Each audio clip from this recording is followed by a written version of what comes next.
Selamatсыздар балалар.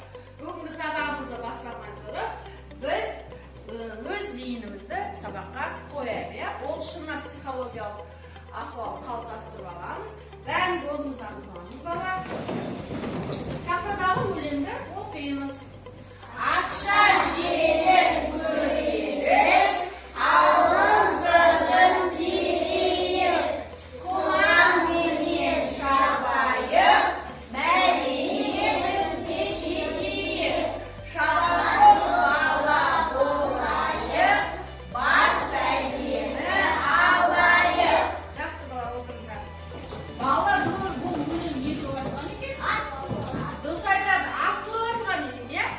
Яғни біздің бүгінгі өтетін сабағымыз осы жылқы туралы. Жылқының төлі не болады? Қолы. Яғни бүгінгі тақырыбымыз тасымал, құрау құлының өлеңі. Олай болса жалғастырайық. Бүгінгі сабақтың мақсаты мұғалімнің қолдауымен мәтінде кім не туралы айтқанын анықтау, мұғалімнің қолдауымен сөзді дұрыс тасымалдауды, тасымалданбайтын сөздерді білу, жазу жолын, жолауты жолын, жоғары және төменгі сызықтарын сақтап, әріп элементтерін, әріптердің бір-бірімен байланысын көркем жазу, талаптарына сай жазу. Яғни осы мақсатты орындау барысында біз бүгін жаттығулар, тапсырмалар орындаймыз. Ал дәлел келе ғой.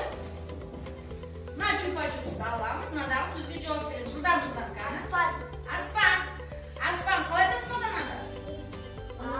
Бөлеміз, иә? Екі буын. Тасымалдаған кезде қандай белгі қоямыз?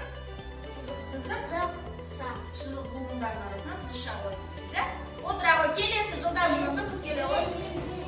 Бүркіт кез келген чупа-чупсты ал. Міне, Дамир чупа-чупс ұтып алды. Құстарды сап қоямыз. Ал, жантақты қалай тасымалдаймыз? Екі буын, иә? Дұрыс айтты, жантақ деп тасымалдаймыз. Сен ала ғой. Келесі,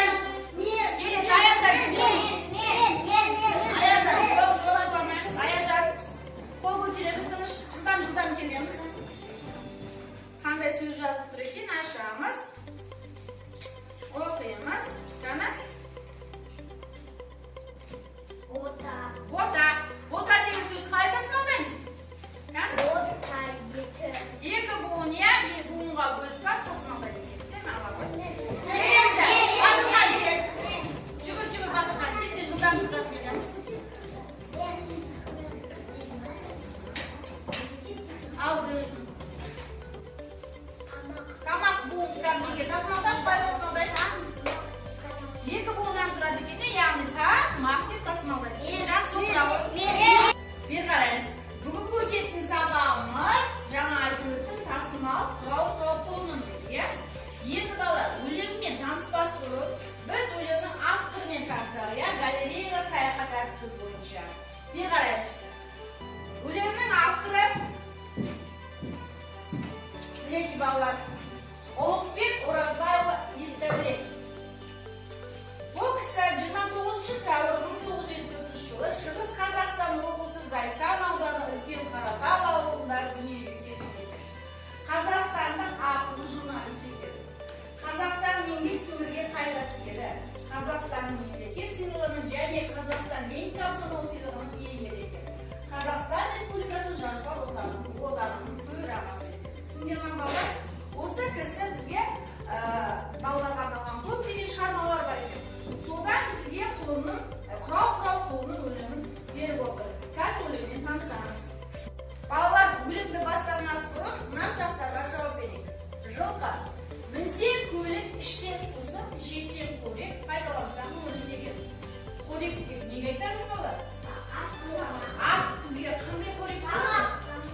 Атты жылқымыз қамызын ішеміз. Етін жейміз, дұрыс айтасыңдар. Міне, жылқы қорек деген сосы екен. Жылқының үстіне не жасалады? Киім. Жылқының үстіне қымыз. Міне сусын. Тағы да сау мал болады екенбіз, иә, мінекей балалар. Енді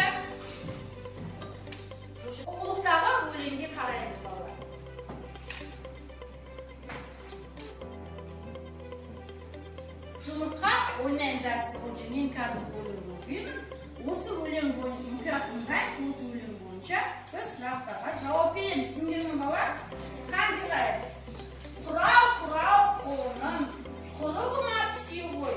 Тазасын жеп сұлының, мөлдір судан іше ғой.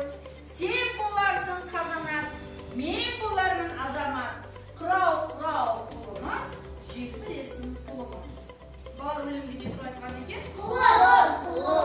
Мен сұрақ қоямын. Өлең бойынша сұрақтардың бәрі мына жұмыртқа жинау әдісі бойынша жұмыртқалар хақында жазылыпты. Осыған жауап берсе қалады. Бізге мына банкомат кәмпит көрінді ме? Осы ішінде кәмпиттер бар. Дұрыс жауап берсеңдер, осы банкоматқа карточкаға салып, біз кәмпит ұтып аламыз. Түсінсіз ме? Мына бізге жұмыртқа жинаймыз балалар, иә? Ал жұмыртқаның артындағы сұраққа кім дұрыс жауап береді? Банкоматта кәмпит ұтып аламыз. Олай болса кім шартақтарға? Рамазан келе ғой. Қаншадан бұрын келеміз? Жұмыртқаның біреусін аламыз. Не дейді? Бір шумақ. Өлеңнің бір шумағын оқып бер дейді балалар. Қана шетті оқып шығамыз. Құрау құлының, құлығыма түсе ғой. Тазасын жеп сұлының, мөлдір суын іше ғой. Керемет жарайсың. Міне бір жұмыртқа алды. Енді балалар Рамазан кәмпит ұтты екен, көреміз кәні. Рамазан ақыл. Біреуін ала ғой. Жарайсың.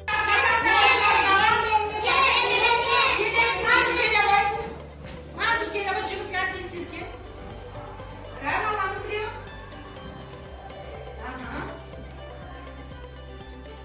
Не деп жазылып тұр екен? Оқимыз. Не туралы? Өлең не туралы? Құлын туралы. Дұрыс айтасың, отыра ғой, тоқта. Ал енді Мансұр, ала ғой кәмпитіңді. Жай саламыз. Кез келгенде салады.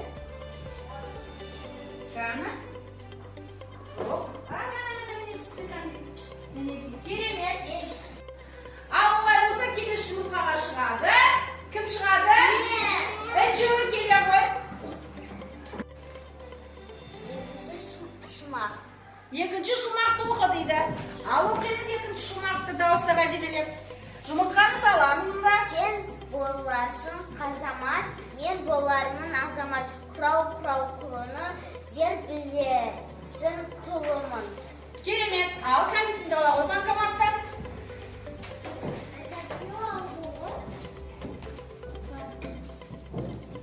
Қана аламыз. Жоқ, ол бағын алған ол. Келесіне тұрамыз. Қана. Оп, мына түсті. Біз тауықтан жұмыртқа жинады, мінекі жарайсыңдар. Олай болса келесі тапсырмаға көшеміз. Келесі тапсырмамыз бала, дәптермен жұмыс. Алдымыздағы дәптерді ашамыз. Дәптерде бізге о дыбысы берілген. Көркем жазу. Әдемелеп көркем о дыбысы жазып шығамыз. О әрпін, бас әрпін, кіші әрпін жазып шығамыз.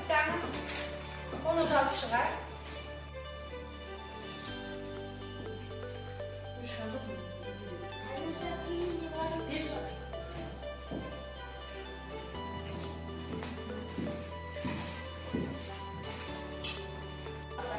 Жас болғаныз қаламызға қойып, тынып отырамыз. Қазір келесі тапсырманы онда біз бәріміз жас болады.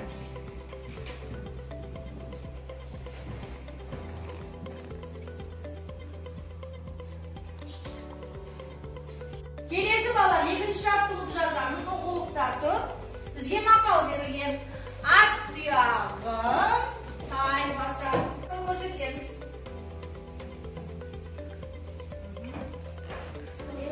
Жетті ма? Түсір қағаз, түсір.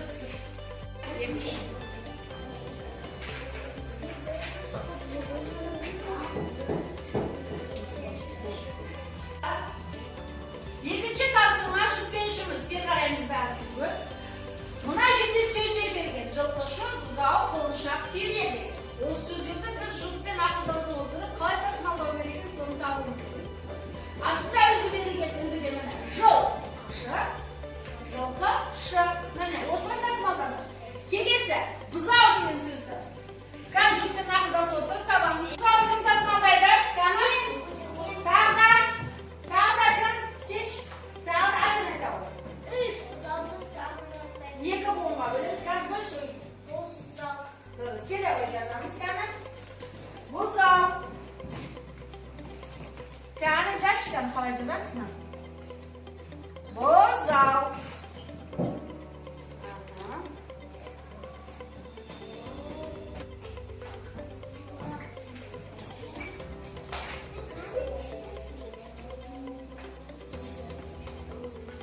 Shower.